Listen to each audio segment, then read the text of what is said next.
안녕하십니까. 시종명령어 1급 김진균입니다. 이번에 강의할 내용은 시종명령어 1급 핵심 요약서의 키워드별로 분류 수록되어 있는 2017-16년도 기출문제에 대한 해설 강의가 되겠습니다. 본 강의에 들어가기 앞서 여러분께 공지해드릴 사항이 있는데요. 첫째, 핵심 요약서에 분류 수록된 기출문제의 수가 상당히 많죠. 그런데 이 모든 문제를 해설한다는 것은 시간상으로나 내용상으로 비효율적이라고 생각합니다. 그래서 단순히 암기 해설은 풀 수 없는 이해를 요하는 난이도가 있는 문제를 위주로 제가 선별을 해서 여러분께 해설 강의를 해드리도록 하겠습니다. 이 점 양지해 주시기 바랍니다. 그리고 둘째, 기출문제의 번호가 1년 번호가 아니죠. 그것은 원래 그 기출문제의 번호를 그대로 유지했기 때문인데요. 그 이유는 무역영어 시험이 세 파트로 구성이 되어 있죠. 영문에서 영작문, 무역실무. 그 번호를 통해서 여러분들이 그 해당 문제가 어떤 파트에서 출제되었는지 파악을 하고 문제의 유형이나 문제의 패턴을 숙지하시도록 하는데 목적이 있다는 점을 말씀드리겠습니다. 이 점 양해해 주시기 바랍니다. 자, 그럼 강의 시작하도록 하겠습니다. 먼저 키워드 1 대외무역법 파트입니다. 먼저 16페이지 60번 보시면 위탁가공무역 방식과 관련된 문제죠. 다시 말해서 위탁가공무역 방식으로부터 파생될 수 없는 무역의 형태는 무엇인가를 묻는 문제가 되겠습니다. 자, 위탁가공무역 방식이 뭐죠? 위탁가공무역 방식이란 일국의 한 업체, 즉 대한민국이라고 가정을 하죠. 일국의 한 업체가 타국의 한 업체에게 뭘 위탁을 하죠? 생산 가공을 위탁을 하죠. 뭘 조건으로? 위탁 생산 우리 업체가 위탁 생산 업체에게 가공인 지급을 조건으로. 그리고 원자재 및 원료의 무상 공급을 조건으로 물품의 생산을 위탁을 하죠. 그렇게 생산된 물품, 즉 완제품을 위탁 생산 의뢰 업체 국내로 수입하거나 제3국, 즉 해외죠. 해외로 인도 수출 하는 형태의 무역을 바로 위탁 가공 무역이라고 하죠. 자, 여기서 완제품을 처리하는 방식에 있어서 해외로 인도 수출하는 경우 수출자는 누가 되죠? 위탁 생산 업체인가요? 아니죠. 위탁 생산 의뢰 업체가 수출자가 되는 거죠. 왜? 이 위탁 생산된 물품의 소유권은 바로 위탁 생산 의뢰 업체에 있기 때문이죠. 그래서 수출입 계약도 위탁 생산 의뢰 업체인 수출자와 수입자 간의 체결이 되죠. 그리고 수입 대금도 수입자로부터 수출자인 위탁 생산 의뢰 업체가 있는 대한민국으로 결제가 되겠죠. 자, 그런데 물품은 수출국에서 나가나요? 아니죠. 해외 위탁 생산 업체로부터 해외 수입국으로 인도가 되겠죠. 자, 이와 같이 수출 대금, 물품 대금은 국내에서, 즉 위탁 생산 의뢰 업체인 수출자 국내에서 결제가 되지만 물품은 수출국이 아니라 해외에서 해외로 인도 수출되는 형태의 수출을 뭐라고 하죠? 외국 인도 수출이라고 얘기를 하죠. 그래서 첫 번째 위탁 가공 무역으로부터 파생될 수 있는 무역의 형태가 바로 외국 인도 수출이죠. 자, 그리고 해외 인도 수출이 아니라 완제품을 위탁 생산 의뢰 업체 국내로 수입하는 경우. 자, 이때 위탁 생산 의뢰 업체는 이 물품에 대해서 위탁 생산 업체에게 대금을 지불하나요? 아니죠. 왜? 위탁 가공 무역에 있어서 위탁 생산된 물품은 바로 위탁 생산 의뢰 업체 소유이기 때문이죠. 다시 말해 대금 결제를 할 필요가 없는 거죠. 자, 이와 같이 물품을 수입하는데 대금을 결제할 필요가 없는, 즉 외국환이 수반되지 않는 수입을 뭐라고 하죠? 무환 수입이라고 얘기하죠. 무환 수입. 그래서 두 번째, 위탁 가공 무역으로부터 파생될 수 있는 무역의 형태가 바로 무환 수입인 거죠. 자, 그리고 위탁 가공 무역에 있어서 아주 중요한 조건 중에 하나가 뭐였죠? 위탁 생산 의뢰업체가 위탁 생산업체에게 원자재 및 원료를 무상 공급한다라고 말씀을 드렸죠.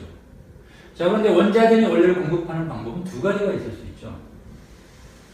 첫째가 위탁 생산 의뢰 업체 국내에서 원자재를 구매해서 공급하는 방법, 즉 국내 구매 공급이고요.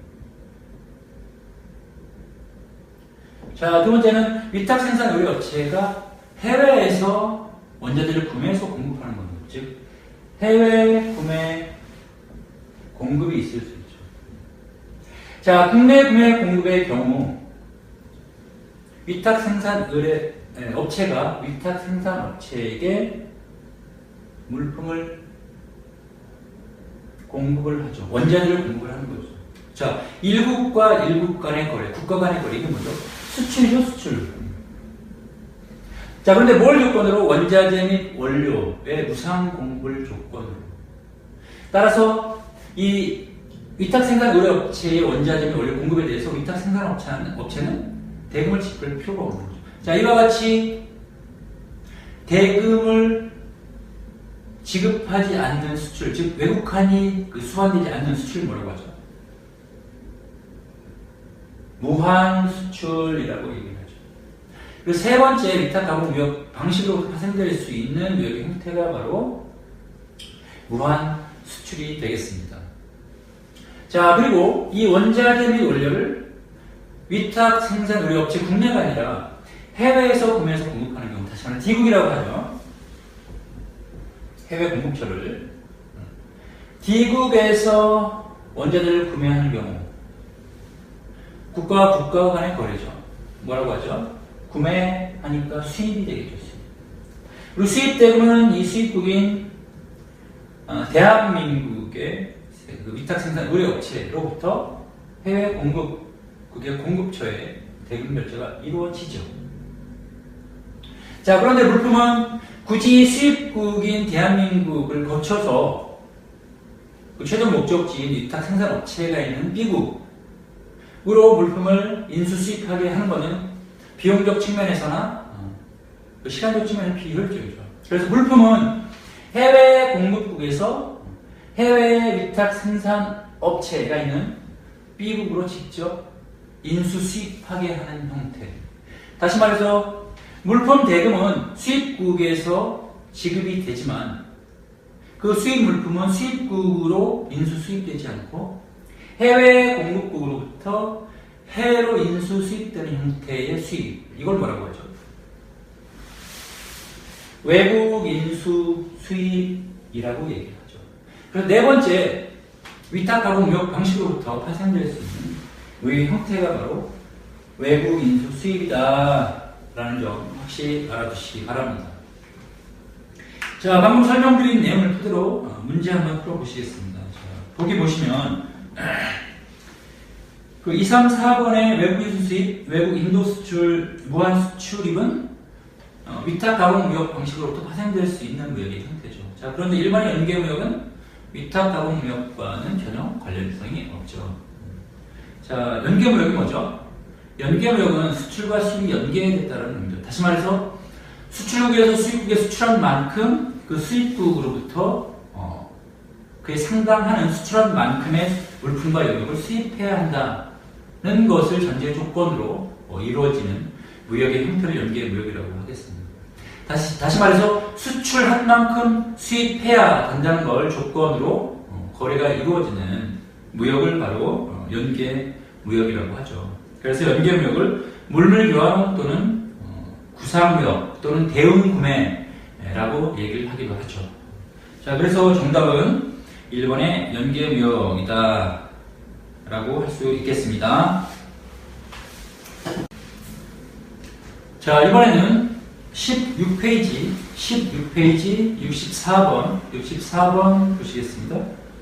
중개무역에 관한 문제죠. 중개무역이 뭐죠? 일반적인 무역의 형태는 양국 간의 거래죠.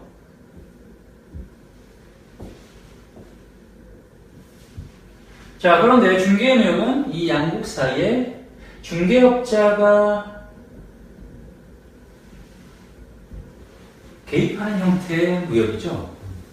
다시 말해서 중개업자가 외국으로부터 물품을 수입해서 중개업자 국가의 보세구역 이외의 국내에 반입하지 않고, 다시 말해서 수입 통관하지 않고 수입한 물품 원형 그대로 환적해서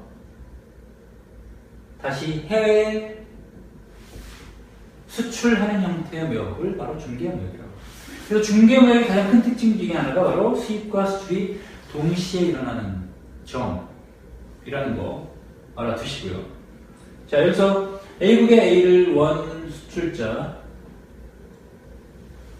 B국의 B를 최종 수입자라고 하죠.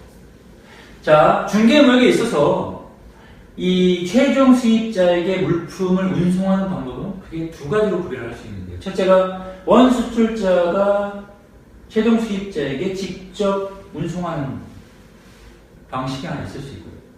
자, 두 번째는 중개업자 국가에서 환적을 통해서 최종 수입자에게 물품을 운송하는 방식이 있을 수 있죠.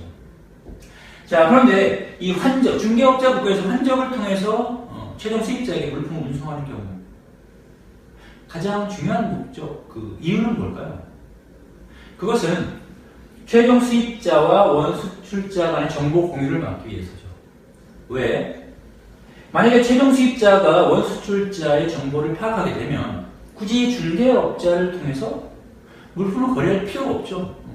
원 수출자와 직접 거래하는 것이 뭐 비용적 측면에서나 시간적 측면에서 훨씬 효율적이기 때문에 바로 이러한 문제를 막기 위해서 중개업자 입장에서는 바로 환적을 통해서 물품을 운송하게 되죠. 자, 구체적으로 어떻게? 자, 환적을 통해서 물품을 운송할 경우에 최종 수입자에게 그때 발행되는 비엘이 있죠. 그게 뭐죠? 스위치 비엘이죠. 자, 스위치 비엘이 뭐죠? 비엘상의 쉬퍼, 즉 컨사이너라고 하죠. 송화인이라고 하고, 쉬퍼의 명의를 교체한 비엘 산업인권을 바로 스위치 비엘이라고 하죠. 자, 어떻게? 이 중개업자가 물품을 수입할 때 원 수출자로부터 받은 비엘상의 쉬퍼가 누구죠? 원 수출자죠. 원 수출자의 명의를 누구의 명의로? 중개업자의 명의로 교체한 비엘을 바로 스위치 비엘이라고 하죠. 왜 스위치 비엘을 발행하죠? 말씀드렸죠. 최종 수입자와 원 수출자 간의 정보 공유를 막기 위해서.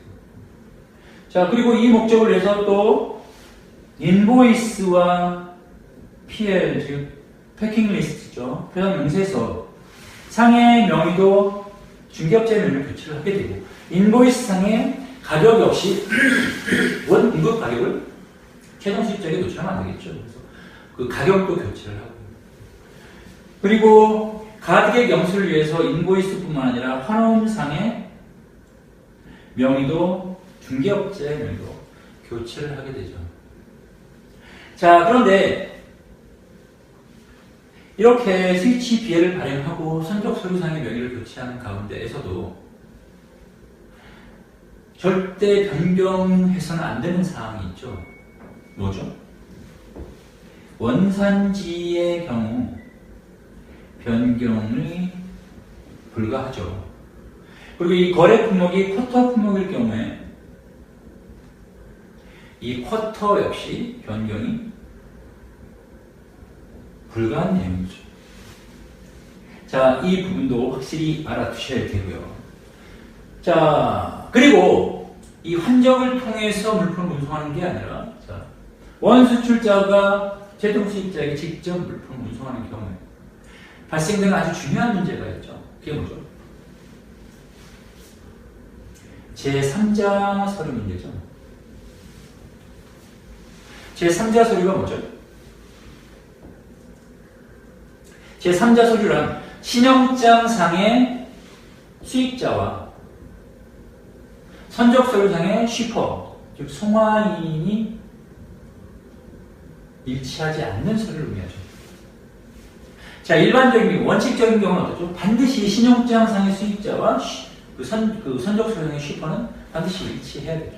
자, 그런데 이와 같이 중개무역에 있어서 원수출자와 최종 수입자에게 물품을 직접 운송할 경우에 바로 이런 3자 서류 문제가 대두가 된다는 것이죠. 자, 어떻게? 자, 물품을 최종 수입자에게 원수출자가 직접 운송할 경우, 자, 선적서류는 원수출자가 발행한 선적서류를 이 중개업자를 통해서 B국에 그대로 송부가 되죠. 자, 이 경우에 이 3자가 LC 베이스로 거래할 경우, 자, A국과 C국의 당사자 간의 LC 거래에 있어서의 수익자는 누구죠? 자, 수출자인 A가 되겠죠. 쉬퍼는 누가 되죠? 당연히 수출상인 A가 되겠죠. 자, C국과 B국 간의 신용장 거래에서 그 신용장 수익자는 누구죠? 당연히 신용장 거래 당사자인 C가 되겠죠. 자, 선적서류상의 쉬퍼는 누가 되겠죠? 당연히 수출상인 중개업자 C가 선적인이 되겠죠. 자, 그런데 아까 말씀드렸다시피 원수출자가 최종 수입자에게 물품을 직접 운송할 경우, 자, 선적서류는 A가 발행한 서류를 중개업자를 통해 최종 수입자에게 그대로 전달이 된다고 그랬죠. 자, 이렇게 되면 B국의 B, 최종 수입자 입장에서 그 신용장상 수입자는 뭐죠? 당연히 신용장 거래 상대방인 C국 중개업자인 C가 되겠죠. 자, 그런데 B 그 최종 수입자가 받은 선적서류 상의 손절인은 누가 되죠? 중개업자가 자신의 명의로 교체한 서류가 아니라 원수출자가 발행한 서류를 그대로 토스했기 때문에 손적인은 A로 되어 있는 선적서류가 되겠죠. 즉, 신용장상의 수입자와 선적서류상의 선적인 쉬퍼가 일치하지 않는 문제가 발생한 거죠. 바로 이게 제3자 서류가 되는 것이죠. 그래서 중개무역의 경우에 있어서는 신용장상에 바로 반드시 이러한 문제가 발생하는 것을 막기 위해서 제3자 서류 용인 조항 또는 가능 조항을 반드시 둬야 된다는 것이죠. 자, 방금 설명드린 내용을 토대로 문제 한번 풀어보시면, 자, 보기 1번. 중개인의 국가에서 환적을 하면 원산지를 변경하거나 쿼터를 사용할 수 없죠. 그래서 1번이 틀린 내용이 되겠고요. 보기 2번. 쉬퍼와 컨사이니를 공개하지 않으려면 중개인은 스위치 비해를 작성하도록 한다. 자, 여기서 쉬퍼는 원수출자가 되겠고요. 컨사이니는 최종 수입자가 되겠죠. 맞는 내용이죠. 자, 3번. 중개인은 가리객을 영수하기 위하여 상업송장과 환원을 대체해야 한다. 맞는 내용이죠. 자, 4번. 신용장이 개설되면 제3자 서류 수리 가능 조항을 확인하여야 한다. 맞는 내용이죠.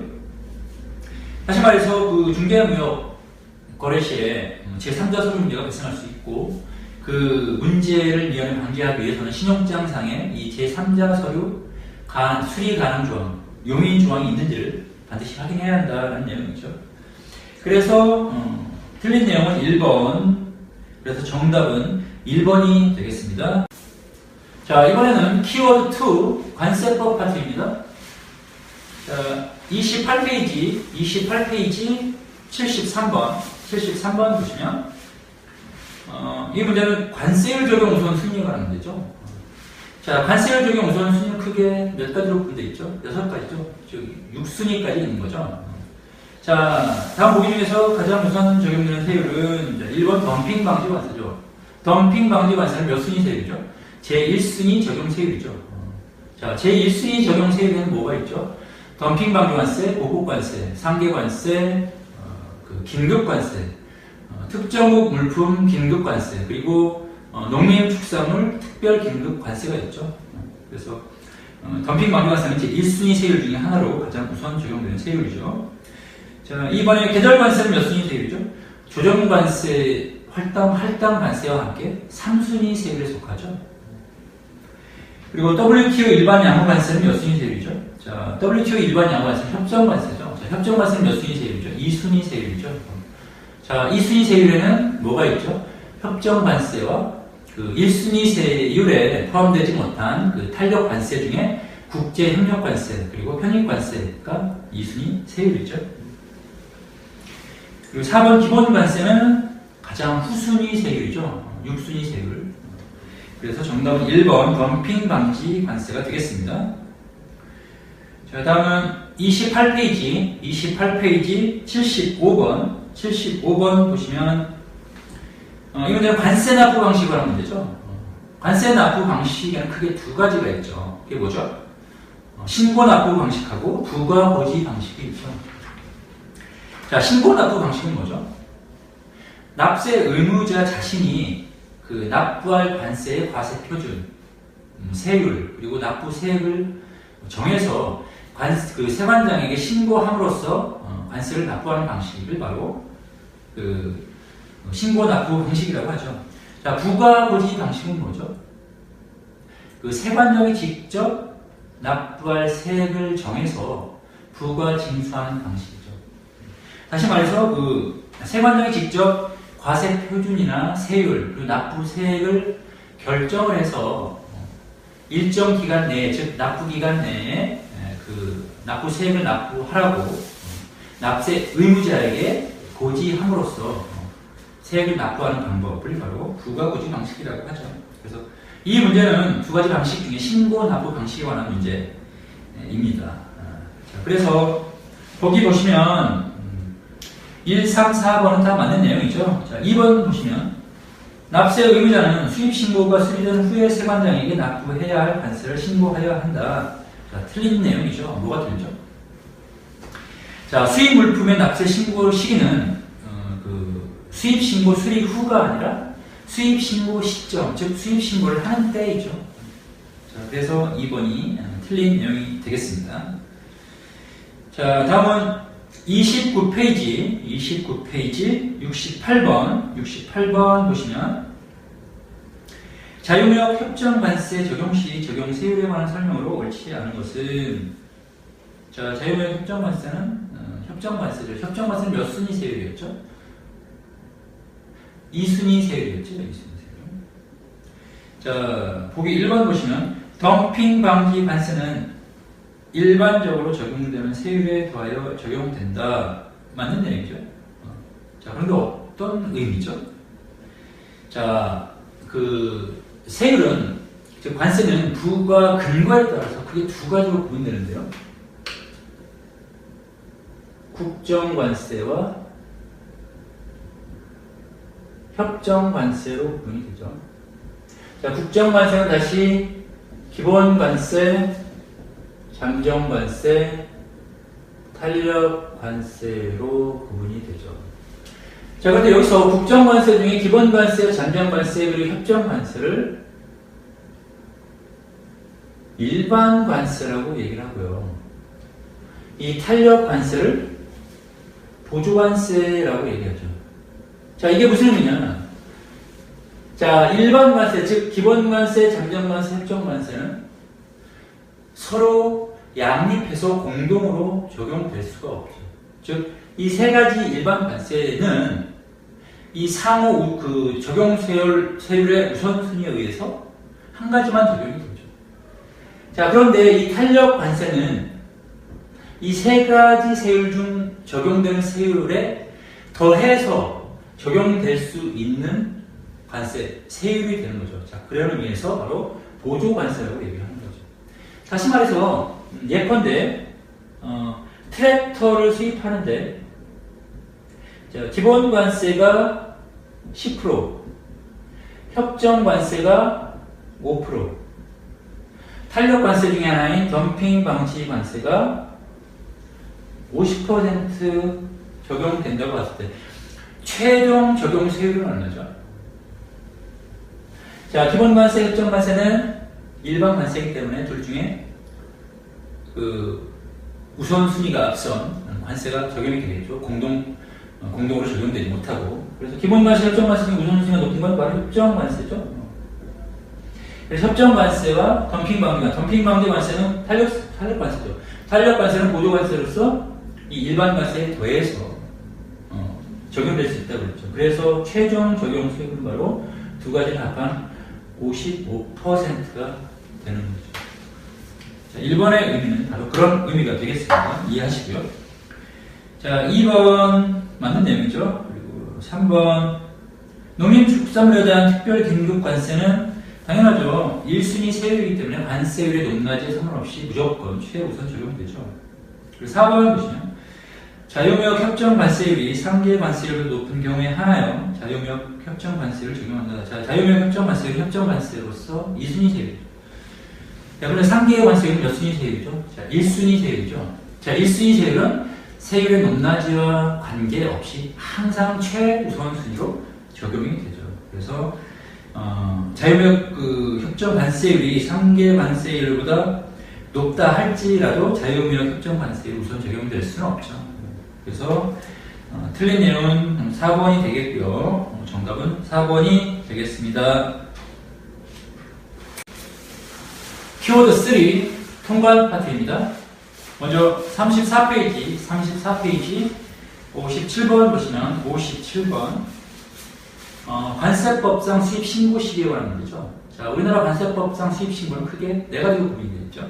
출항전 신고, 입항전 신고, 보세구역 도착 전 신고, 보세구역 장치 후 신고죠. 자, 출항전 신고가 뭐죠? 출항전 신고는 국내 입항 5일 전을 기준으로 해서 그 물품 적재 선박이 수출국의 적재항을 출항하기 전에 수입 신고하는 경우를 말하죠. 입항전 신고는 뭐죠? 국내 입항 5일 전을 기준으로 해서 그 물품 적재 선박이 그 수출국의 적재항을 출항한 후에 국내 입항하기 전에 그 수입 신고를 하는 경우가 되겠고요. 그리고 보세구역 도착 전 신고는 국내에 입항했지만 보세구역에는 도착하기 전에 수입 신고를 하는 경우를 말하고요. 그리고 보세구역 장치 후 신고는 국내에 입항해서 보세구역에 수입 물품을 장치한 후에 수입 신고를 하는 경우를 말하죠. 자, 이 네 가지 중에 가장 일반적인 수입 신고 시기는 언제죠? 바로 그 보세구역 그 장치 후 신고가 가장 일반적인 수입 신고 시기가 되죠. 자, 이 점 알아두시고요. 자, 그래서 우리나라 관세법상 수입 신고 시기는 네 가지 모두 해당이 되죠. 그래서 정답은 4번이 되겠고요. 자, 다음은 34페이지 71번 보시면 선상수출 신고에 대한 문제죠. 자, 선상수출 신고가 뭐죠? 자, 그 전에 우리나라 수출 신고 시기의 원칙은 언제죠?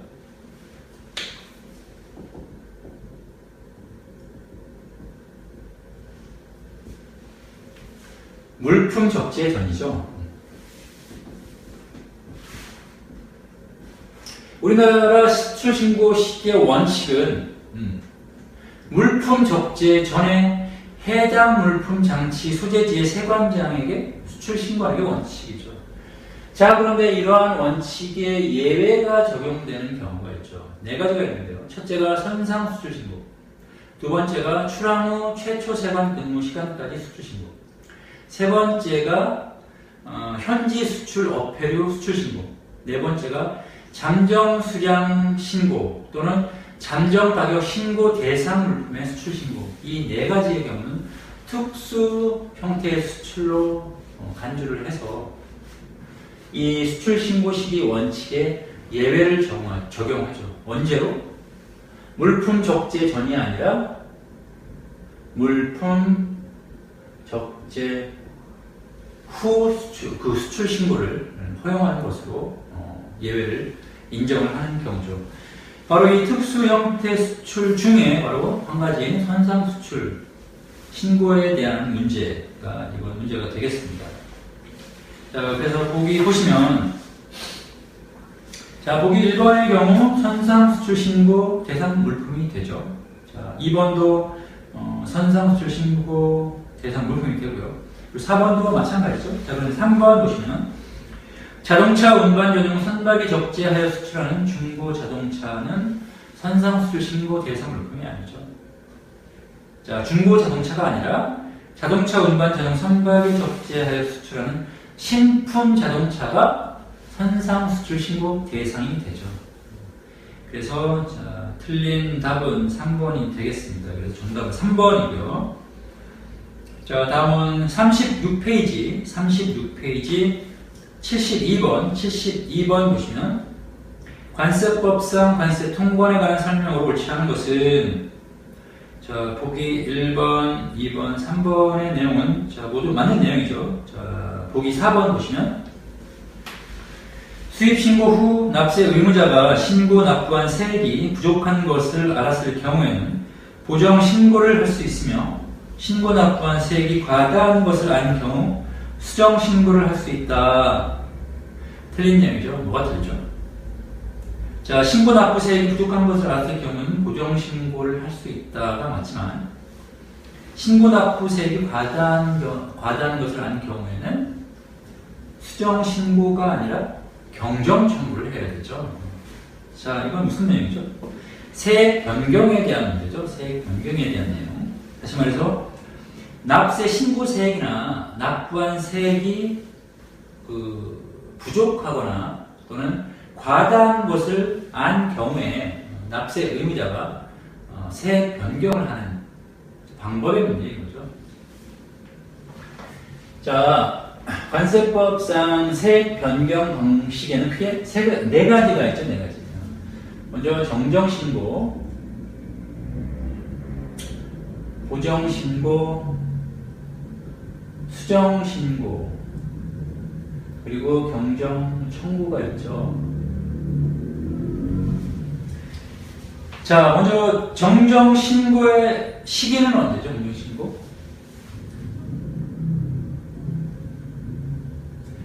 세액 납부 전이죠. 자, 보정신고의 경우 언제 보정신고를 하죠? 세액 납부 후 6개월 이내죠. 반면에 수정신고는 언제죠? 수정신고는 보정신고 기간 경과 후, 다시 말해서 세액 납부 6개월 경과 후에 수정신고를 할 수가 있죠. 자, 경정청구는 언제? 경정청구. 최초 납세 신고일로부터 5년 이내에 경정청구를 할 수가 있죠. 세액 변경 시기는 이렇다는 겁니다. 자, 그렇다면 각각의 그 세액 변경 방법에 있어서 그 대상은 뭐가 되느냐? 자, 정정신고의 경우에 그 대상은 뭐죠? 납세 신고세액에 과부족이 있을 경우에, 많거나 적은 경우에 신고한 세액이, 세액 납부 전이니까. 그리고 보정신고의 경우에는 납부세액이 부족한 것을 알았을 경우에. 자, 수정신고도 마찬가지로 납부세액이 부족한 걸 알았을 경우에. 자, 그런데 경정청구 대상은 납부세액이 과다함을 알았을 경우에 바로 경정청구를 하게 되죠. 자, 그래서 이 네 가지 세액 변경은 각각의 어떤 특징을 가지고 있고 차이가 있다는 점 뚜렷하게 구별을 해 주셔야 됩니다. 자, 그래서 정답은 4번이 되겠죠. 4번. 수정신고가 아니라 경정청구가 맞는 답이 되겠죠. 그래서 4번이 틀린 내용이 되겠습니다. 그리고 정답은 4번이고요. 키워드 4, 무역계약의 본질 파트입니다. 먼저 45페이지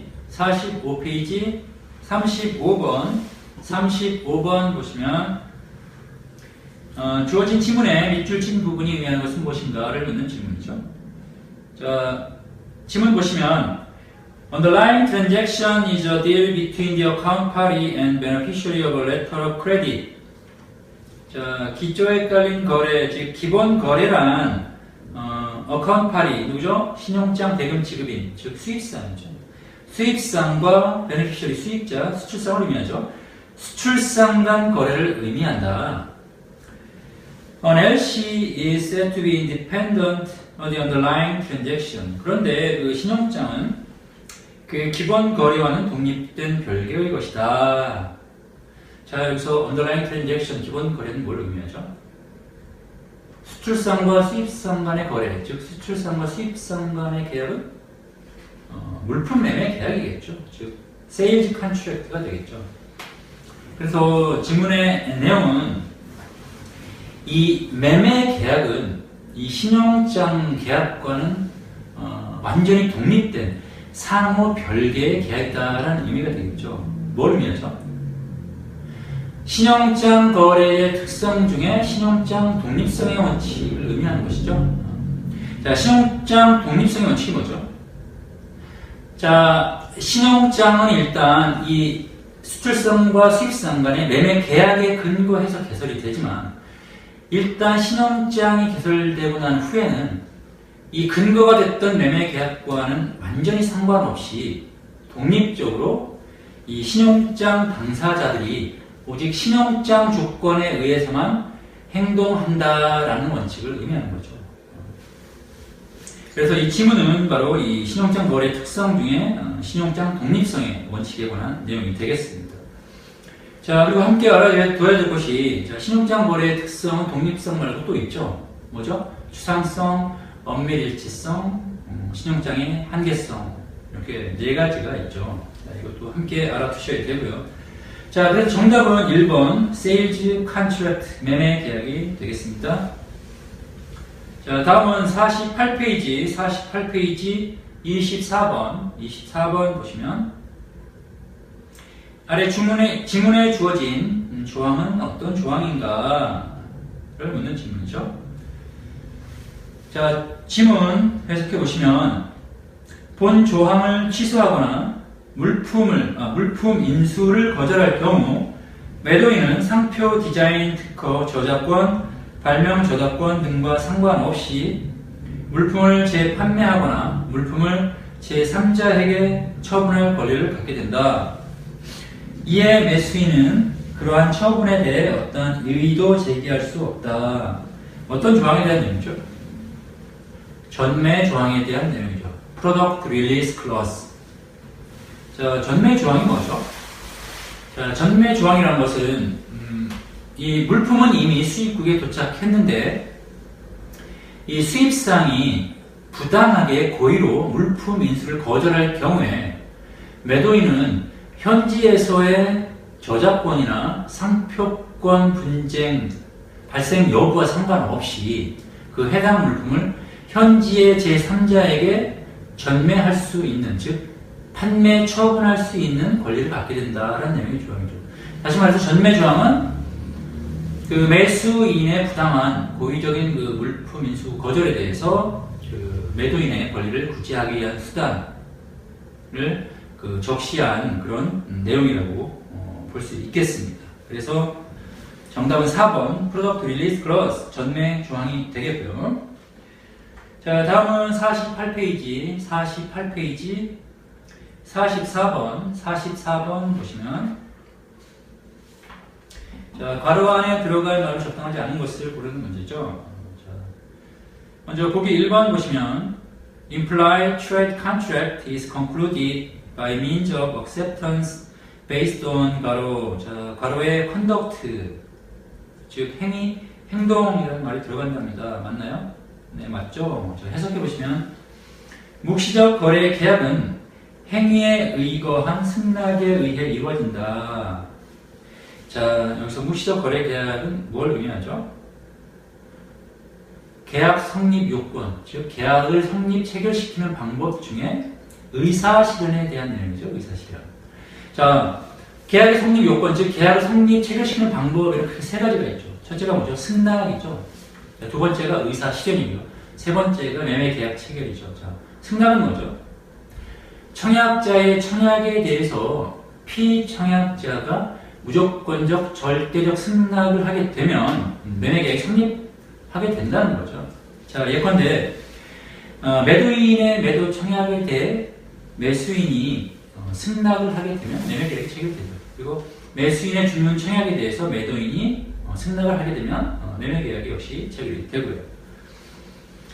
자, 다음 의사 실현은 뭐죠? 의사 실현? 의사 실현은 승낙 과정을 생략하고, 앞서 말씀드린 그 승낙 과정을 생략하고 바로 대금 지급이나 물품 인도 같은 계약 이행 행위를 함으로써 그 매매 계약을 성립시키는 방법이죠. 자, 예컨대 그 매도인의 청약에 대해서 매수인이 승낙 과정을 생략하고 대금을 지급한 경우, 이게 바로 의사실현, 즉 행위에 의한 계약 이행에 의한 그 매매 계약 체결이 되는 거죠.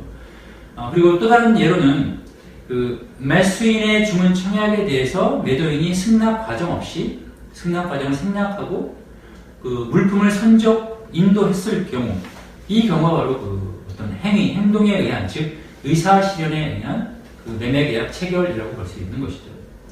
그리고 세 번째로 매매 계약 체결이란 그 정식으로 계약서를 작성하고 계약서에 서명함으로써 매매 계약을 성립 체결시키는 방법이 되겠습니다.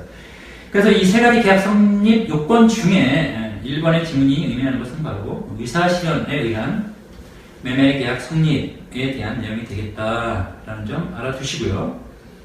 자, 거기 2번 보시면 There are some sellers and buyers who attempt to shirk their obligation. That is why every contract and agreement should contain a force majeure clause. 뭐죠? 불가항력 조항이죠. 자신의 의무를 회피하려는 매도인이나 매수인이 있다. 이것이 모든 계약서 및 약정서의 불가항력 조항을 두는 이유이다.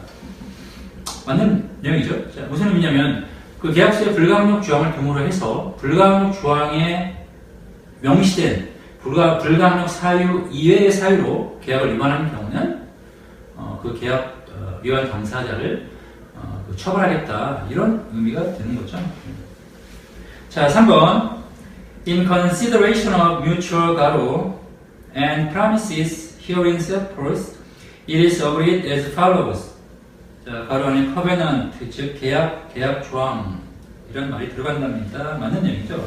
자, 해석해 보시면 본 협약서에 규정된 상호 간의 계약 조항과 위에서 언급한 전제를 약인, 즉 증거로 하여 다음과 같이 협의한다.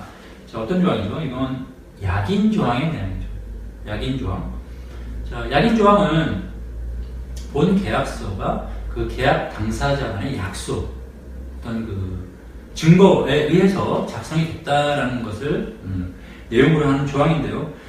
이 약인 조항은 그 계약서 전문에 관행적으로 들어가는 그런 조항이 되겠습니다. 그런데 최근에는 이 약인 조항이 계약서에 삽입되는 경우가 그리 많지 않다라는 점도 알아두시기 바랍니다. 3번의 내용은 그 약인 조항에 대한 내용이고요. 자, 4번 보시면 The buyers 가로 alter quantities or cancel the order if not shipped by the expressly stipulated date. 자, 바로 안에 relinquish the right to, 뭐뭐 할 권리를 포기한다라는 내용이 들어간답니다. 자, 해석해 보시면 매수인은 명확히 지정된 일자에 물품이 선적되지 않은 경우 수량을 변경하거나 주문을 취소할 권리를 포기한다. 틀린 내용이죠. 즉 매도인이 선적 일자를 지키지 않았을 경우 이것은 상당히 그 위중한 그 계약 위반 사항에 해당이 되죠. 그래서 이 경우에 매수인은 수량을 변경하거나 심하게는 주문을 취소할 권리까지 행사할 수 있죠.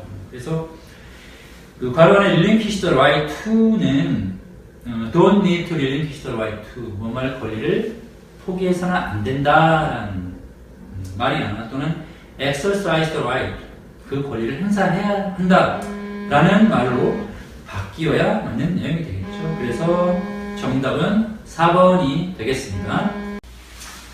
자, 이번에는 키워드 5 무역계약 성립 파트 해보시겠습니다. 먼저 54페이지 10번 문제, 54페이지 10번 문제 보시면요. 자, 아래 지문에서 설명하는 청약의 내용은 무엇인가 내용이 되겠죠. 저 지문 내용 보시면 귀사 즉 상대방의 최근 청약에 대해서 감사하답니다. 그리고 그런데 소환 상대방이 제시한 가격이 다소 높다고 하죠. 그리고 상대방 업체가 제시한 가격에 대해서 다른 아시아나 유럽의 제조업체들 가격과 비슷한 모델인데 가격은 다소 높다라고 얘기를 하는 거죠. 그러면서 가격을 좀 낮춰달라고, 할인을 해달라고 요청하는 내용의 소환이 되겠습니다. 자, 여기서 소환 상대방은 누굴까요? 먼저 편지를 보냈던, 즉 청약을 했던 소환 상대방은 가격을 제시한 걸로 보아서 매도인이겠죠. 매도인이고, 본 소환은 청약을 받은 피청약자로서 가격을 좀 할인하고 싶어 하는 주체가 되겠죠. 매수인이겠죠. 매수인, 구입하는 사람. 그래서 지문의 내용은 바로 매도인의 원청약에 대해서 제시가격 할인, 변경을 요청하는 매수인의 반대 청약이 되겠습니다. 그래서 답은 2번 counter offer, 즉 반대 청약이 되겠고요. 자, 반대 청약이 뭐죠? 반대 청약이라는 것은 원청약의 내용 중에서 일부를 변경하거나 새로운 조건을 추가해서 다시 원청약자에게 보내는 청약이죠. 이 반대 청약은 원청약에 대한 거절이자 새로운 청약이라고 볼 수 있는 것이죠. 자, 그래서 본 지문의 내용은 바로 counter offer, 즉 반대 청약의 내용이고요. 자, 다음은 55페이지 10번 문제 보시겠습니다. 10번 문제. offer subject to prior sale, 즉 선착순 매매 조건부 청약과 관계가 있는 청약은 뭐냐를 묻는 질문이죠. 자, 결론부터 얘기하자면 offer subject to prior sale, 즉 선착순 매매 조건부 청약과 동일한 것은 offer subject to being sold, 즉 재고잔류 조건부 청약과 동일한 의미이죠. 그래서 재고잔류 조건부 청약의 내용을 찾으시면 될 것 같고요. 자, 보기 1번 먼저 보시면, 자, we are pleased to offer from subject to receiving your reply by September 30th, 2016. 자, 이건 어떤 청약이죠? 확정 청약이죠. 자, 뭐에서 할 수 있죠?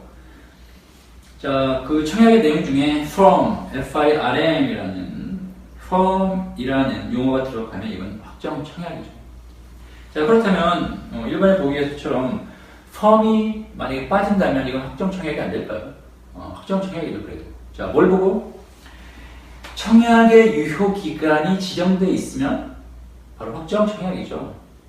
뭐죠? Subject to receiving your reply by September 30th, 2016. 이게 바로 청약 유효 기간이죠. 그래서 일반의 내용은 청약 유효 기간이 적시되어 있고, 그리고 firm이라는 용어가 사용된 것으로 봐서 확정 청약이 되겠고요. 자, 여기 2번 보시면 we are pleased to offer you the following items subject to our final confirmation. offer subject to our final confirmation 뭐죠?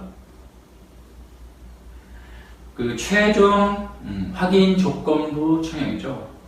자, 최종 확인 조건부 청약이 뭐죠?